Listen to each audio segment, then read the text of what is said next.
संभल जिले में गैर पंजीकृत अस्पतालों और निजी क्लिनिकों से अवैध वसूली करने वाले गिरोह के 4 आरोपियों को न्यायालय ने न्यायिक अभिरक्षा में जेल भेज दिया है।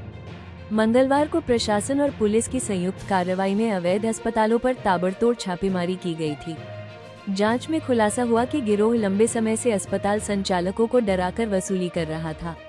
आरोपियों की ओर से 1 लाख से लेकर 10 लाख रुपए तक की सालाना रकम वसूली जाती थी।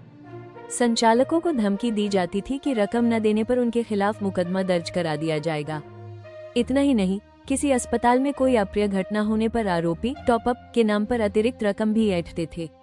थाना गुन्नौर पुलिस ने कार्रवाई करते हुए गुन्नौर चौराहे के पास से जगतपाल, प्रेम सिंह, बबलू गिरी और संगम को गिरफ्तार किया।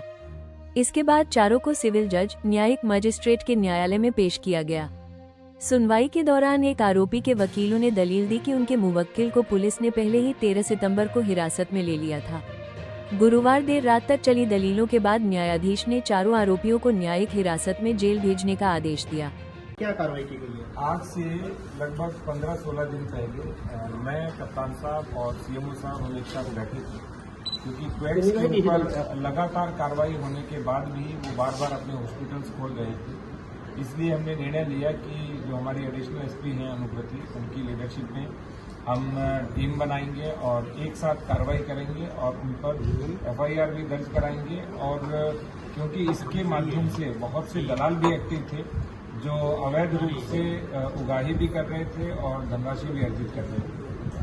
तो हमने पहला काम किया कि 16 को सुबह सारे इंस्पेक्टर्स को और हमारे 5 मजिस्ट्रेट को और जो डॉक्टर से संबंधित सीएचसी के, उन सभी को एक साथ लिया और कुल 31 जो गैर पंजीकृत हॉस्पिटल हमने चिन्हित किए थे उनके ऊपर कार्रवाई आरंभ की, जिसमें से 19 पर हमने एफआईआर करा दी है। उसमें कुछ दलाल पकड़े गए हैं और कुछ फरार भी हुए हैं। और इसके साथ साथ जितने भी अन्य हॉस्पिटल्स हैं उनके ऊपर भी हमारी कार्रवाई जारी है। जैसे आज भी गुन्नौर के अंदर 5-6 हॉस्पिटल जो अवैध रूप से संचालित है उनको बंद किया जा रहा है, चाहे वो बेसमेंट में संचालित हो या किसी प्रकार की एनओसी नहीं है, उनका रजिस्ट्रेशन नहीं है, या वहाँ पे कोई वार्ड बॉय है, ड्राइवर है, एएनएम है इत्यादि वहाँ पे चिकित्सक का कार्य कर रहे हैं। और सबसे बड़ी बात, 2 हॉस्पिटल तो ऐसे पाए गए जिनके पास कानपुर का रजिस्ट्रेशन नंबर था और उन्होंने यहाँ पर खोल रखा था। यहाँ पे कहीं पर भी उनका रजिस्ट्रेशन नहीं था और उनमें डॉक्टर्स भी नहीं था। और सबसे बड़ी बात, इन 31 हॉस्पिटल में एक भी डॉक्टर नहीं पाया गया। अदर देन जो डॉक्टर्स होते हैं वो सारे लोग काम कर रहे थे। तो जितने भी क्वैक्स हैं उनके ऊपर हम 100% कार्रवाई करेंगे, सब पे एफआईआर कराएंगे। और मेरा सबसे अनुरोध रहेगा कि यदि किसी को रजिस्ट्रेशन कराना है और आपके पास डॉक्टर्स हैं तो आप कृपया रजिस्ट्रेशन कराइए। नेक्स्ट वीक हम एक बड़ा कैंप लगाएंगे और आज हमारे डीएचएस की बैठक होनी है, उसके अंदर भी हम इसको विस्तार से चर्चा करेंगे।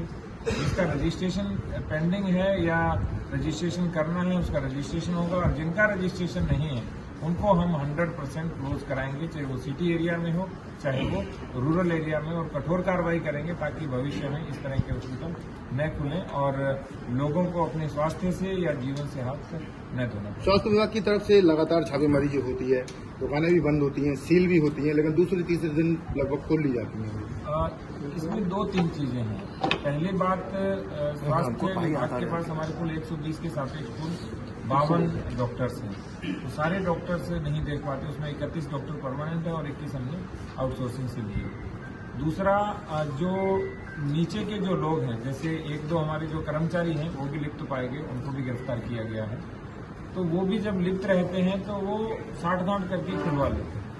तो एक तरह से पूरा एक गैंग ऑपरेट होता है और वो पूरा गैंग संचालित। कुछ दिन पुरानी एक वीडियो वायरल हो रही है सर, जो एक बाट बॉय है, लाल रंग की कार में बैठा हुआ है और मोटी रिश्वत ले रहा है। उसने एक क्लिनिक सील किया था, उसके 2-3 दिन बाद खुलवा दिया, वो मोटी रिश्वत। वो लगभग 2.5-3 वर्ष पहले की है और उसको भी हम टीम को देंगे और उन पर भी कार्रवाई करेंगे। सर, जिस तरह से ये दलाल यहाँ पकड़े गए हैं और आपने बताया कि कर्मचारी भी की भूमिका भी इसमें संलिप्त थी, कि किस तरह से करते थे और इसमें कौन कौन इन्वॉल्व है? इसमें स्वास्थ्य विभाग के डॉक्टर भी इन्वॉल्व हैं या कुछ अधिकारी भी इन्वॉल्व हैं? नहीं, डॉक्टर की संलिप्तता अभी किसी भी प्रकार से सामने नहीं आई है। अभी जो नीचे के स्तर के ऊपर होते हैं, चाहे फार्मासिस्ट हैं या एलटी हैं या 4th क्लास हैं उनकी संलिप्तता आई है, तो पूरी हम ट्रेल तक जाएंगे और जो जो लोग इसमें शामिल होंगे उस पर कार्रवाई करेंगे। सर कि जिस लगातार तरह से सर आपने बताया था कि जो बेसमेंट में भी हॉस्पिटल चल रहे हैं, क्या सर उनके वो मानक भी देखे जाएंगे कि वो मानक के लिए बेसमेंट के हॉस्पिटल 100% सील कर रहे हैं, विद इन ए वीक हम सारी सील कर रहे हैं। सर कुछ हॉस्पिटल ऐसे भी हैं जिन्होंने रोड के किनारे जो है पार्किंग सबसे बड़ी वगैरह बात, बेसमेंट वाले को पहले सील कराया था, जो हमने 51 हॉस्पिटल जो हमारे पहले सील हुए थे, इस बार 31 हैं,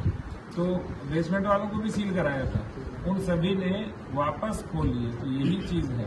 और कई बार वो थ्रू किसी माध्यम से भी खुलवा लेते हैं, तो हम वहाँ पर भी रिक्वेस्ट करेंगे कि भाई इस तरह के जो हॉस्पिटल हैं उनको खोलने की बिल्कुल अनुमति नहीं दी जाए। कृष्णा नर्सिंग होम के संचालक की तहरीर पर डॉक्टर मनोज चौधरी के खिलाफ इनका दर्ज कराया नहीं कृष्णा नर्सिंग होम कराया नहीं गया। नहीं। ठीक है, थैंक यू जी।